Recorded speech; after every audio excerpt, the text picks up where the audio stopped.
I can't remember the last time the Bruins said something like this. Never mind, did something like this. We have to prepare for two paths.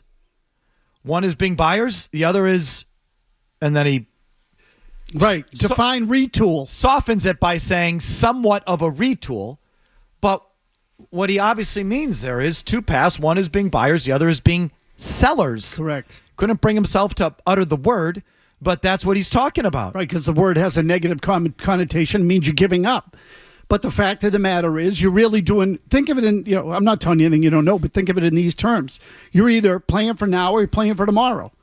And the retool means you're more interested in the future, and you would focus on younger players who probably haven't hit their ceiling and might have a chance. But a retool would also mean, like, to me, you're blowing it up and moving like a big name, like someone like Pasternak, which they don't have it in them to do something like that. So if you're just talking about moving guys like Trent Frederick or Zaka or any Charlie Coyle, something like that, like, what's that really do? Those are just fringe moves to me. So, Murray, I agree with you. I also think, let's see, like, sometimes you can get a better player for a player than you think you can. Well, if they're willing to say it, like, that's something they've never hardly ever said. Never mind done. I mean, just think of it. I mean, there may be some times where they've stood pat at the deadline and didn't add. But you've got to, I can't think. They traded Ray Bork in 2000. But that was, I thought, more of a singular thing to get him out and get him his cup. And it wasn't like they were in sell mode as a franchise. I mean, he pushed for that, right? I think so. Yeah, I do. I think so, and I think it was partly them doing him a solid, like, go get your cup. It's not happening here, and he obviously had a year or two left. Like that, I kind of treat that as like a special one-off. Of course. They also traded Phil Kessel, but that's because they couldn't come to a contract with him, and it wasn't like they were in sell mode. I mean, this is a team that's done just the opposite. David Krejci retires a Bruin. Patrice Bergeron retires a Bruin. Tuukka Rask retires a Bruin. For all intents and purposes, Zdeno Chara retired a Bruin. I know he kept playing, but really those were ineffective years. But for all intents and purposes, his effective years ended here. And they didn't move him when he had hit the back nine or the end was near. They let him go after the end was well in the rear view. So if anything, this team's done just the opposite. They've held on to the core too long, in my opinion. And this has been their modus operandi now for certainly since the lockout, okay? 04, 05, I want to say. Since then, I mean, the hardcore Bruins people could tell me another, like, when have they sold? They just don't do it. And now Cam Neely's saying we got to be prepared for two paths. One is buying and the other is somewhat of a retool. Like, wow, okay. So if you're saying that, I hope that that's their mindset. And I'll tell you what, I hope it's their mindset no matter what happens here in the next couple of months. You got to retool the team. If not, blow it up. Like, it's going to be too hard for them to blow it up. We've talked about this. But they should be looking at these things no matter what they do in these next couple of weeks or months, don't you think? Yes, I don't. In fact, the more I think about it, I'm not sure there's a single guy on the team that I would deem untouchable, depending on what you get back. And I know we've said that about other teams, but I mean the window's really open. You want Pasternak, someone? Tell me what you're getting back, and if it's worth it, we'll do it. I would say the same for McAvoy. Mike, I even think, the more I think about it, I don't know how much Marchand would get them. I think he'd be a nice rental, but he wouldn't get that standard premier rental price of a first, a prospect, and a position play. Like, that's usually that's sort of the going rate of a good deadline rental. A first-round pick, a prospect, and a, top 20 player, a regular, an NHL regular. If you have a bottom six forward, bottom pairing D-man, whatever, a guy that's an NHL player. Pick, prospect, and player. You're right. I wouldn't give up that for Marchand. No, I wouldn't either. But if there's something out there, they should move him too. Again, he's up at the end of the year. He doesn't have a contract. He wants one. He's probably pissed about it. I don't know. Maybe they have some sort of wink, wink, nod, nod. I have no clue. But I think they're all on the table. Every one of them. So, including the goalie. I hope Cam Neely's serious. But I don't hope that it's just dependent on how they play. The deadline's not till March 7th, so that's there's a lot of runway there. They have this Fakakta Four Nations tournament in between.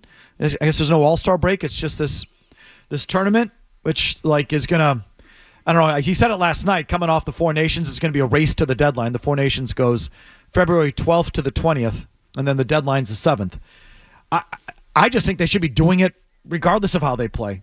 And I'll give you more on that here in a second. There was another Neely cut that I thought was good. Number 2, Jimmy, go ahead.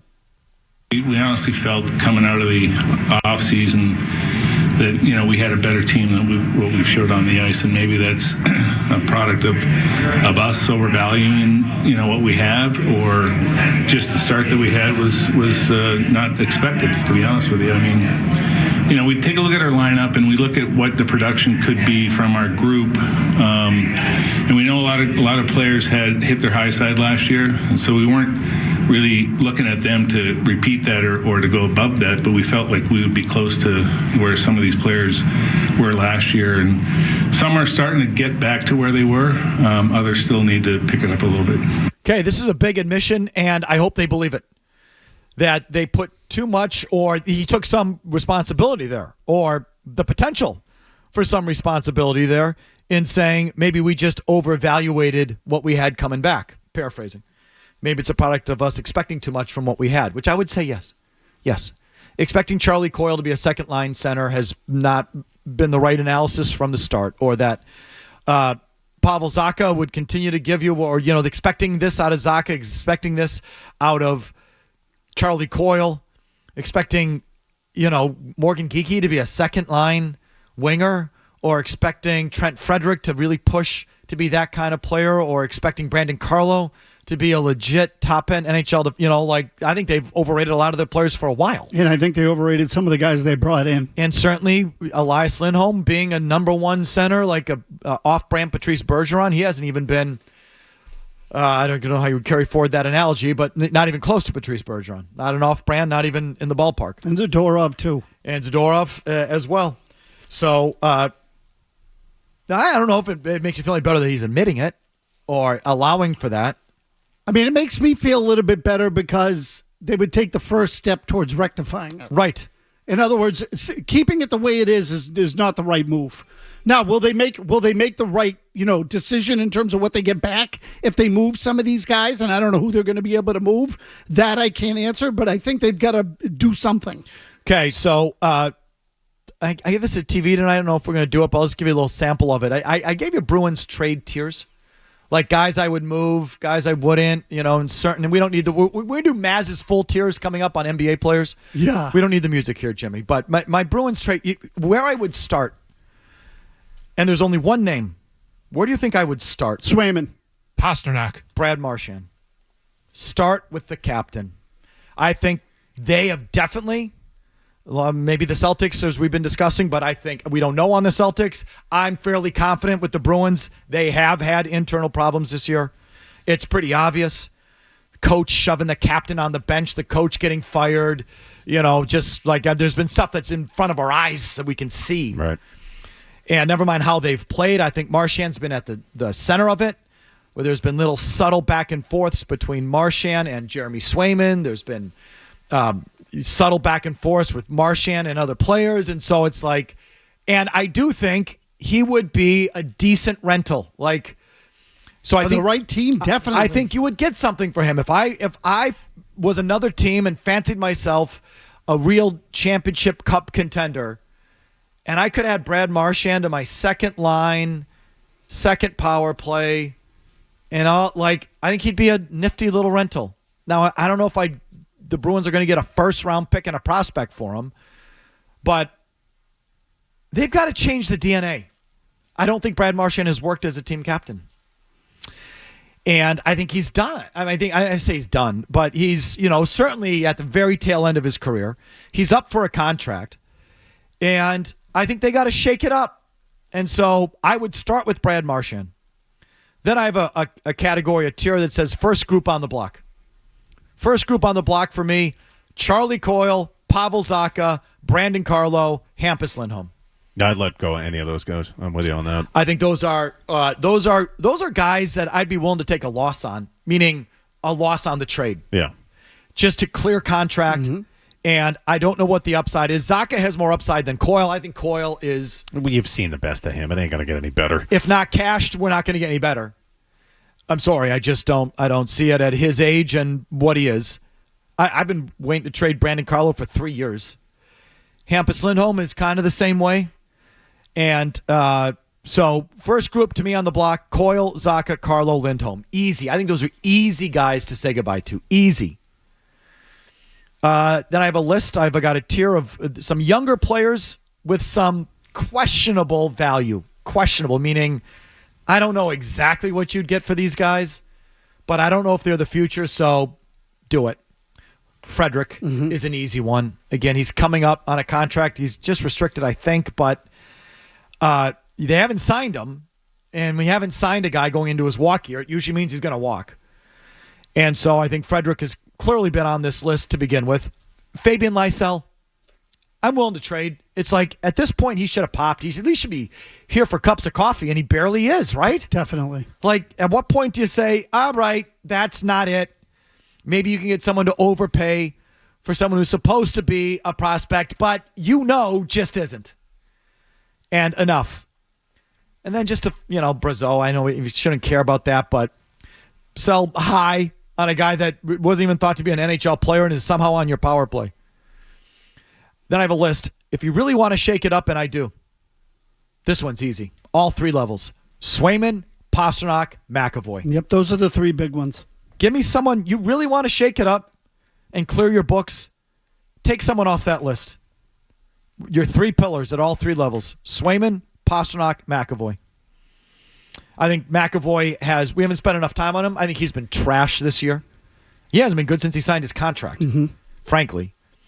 Pastrnak, you know how I feel about that. I can't watch him. Even he's playing better in the last couple of games, but Swayman, Pastrnak, McAvoy. You really want to retool? One of those. And look, this list, before you call me, I know they all have no trade clauses. I know. They all have no trades or no movements. I got it. But I can't do the segment if you just call me and say, well, they all have no trade clauses. You can't do anything. Well, then we'll go back to Derek White. Don't you get a sense? Or Drake May and his engagement. You want me to do that? Don't you Yes. So let's play around with, okay, I know they have no trade clauses for this exercise. Let's pretend they can get these guys to waive the no trade and they can still make deals. Otherwise, we have no segment. Okay? Thank you. I just get the sense that in the NHL, a lot of these guys will work with those no trades. I mean, again, Ullmark had one too. Well, listen. They shipped his ass out of here, and if it's a player going to in the case of Marchand, he's a rental. If he's going to a playoff team with a chance to win a cup, he'll take it. For the purpose of this segment, let's just assume they can work on these no trade clauses. Otherwise, we have no segment. And then I have a list, Maz, guys I don't want to trade but still would, obviously, at the drop of a hat. But they've got to hang on to somebody, and they've got to sort of go into the next thing with something. So here's my list, and not everyone's going to agree with it. I have Elias Lindholm and Zadorov on this list. Oh, you can't move those guys anyway. Why? Who's going to take them with those contracts? Okay, I guess that should be part of it. That's pennies on the dollar. Right, you're selling low. But also, I'm going to give that some time. Let them settle in. And I want a new team and a new group going forward. So they've already made 2 moves for 2 big guys at the top of the roster to be part of that going forward. I don't like what I've seen either. I've watched it. I'm not going to sit here and argue on behalf of how those players have played. They've sucked. They've been a big disappointment. But Maz's point's good. I should factor it in. You're not going to get anything for him. And you got to start somewhere.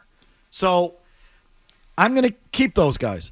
I'm going to keep Mason Lohrei. I think it takes defensemen time to fully mature. And I think he's shown enough. Again, you got to start somewhere. You got to have something going forward. And that's why I put Patra, Beecher, and Kastelik on that list too. Again, I would trade all of them. I'm not telling you they're untouchable. Yeah, right. I'm just telling you, you just can't trade all 20 guys. It just doesn't work that way. So you got to pick and choose. I do have an untouchable list, and it is in all caps. No period, 1 period. No one is untouchable. No one. Nor should they be. No one. Yeah, they don't really have one. They don't. Now, look, again, the other thing is, you talk about Lindholm and Zadorov. I don't know, if you take the captain out, he's gone. Does the whole dynamic change? Right. So, and maybe those guys are actually comfortable and better? I'm just going to give the free agents more than a year before I totally give up. But that doesn't mean if someone wants to get stupid and give me a first-round pick for Elias Lindholm's contract, okay, bye. Yes. Bad team wants to give me a first-round pick. See ya. But I don't think that's. I don't know who would do that. No one was willing to give him the contract you gave him in the offseason. Why would someone pay through the nose for it now? Like, that's just not going to happen. So I hope Neely's serious about that. I hope they're serious about that. My only thing is, don't wait to see what it looks like. Do these things irregardless, whatever non-word I'm going to use here, of how they look. You should be doing these things anyway. Do it.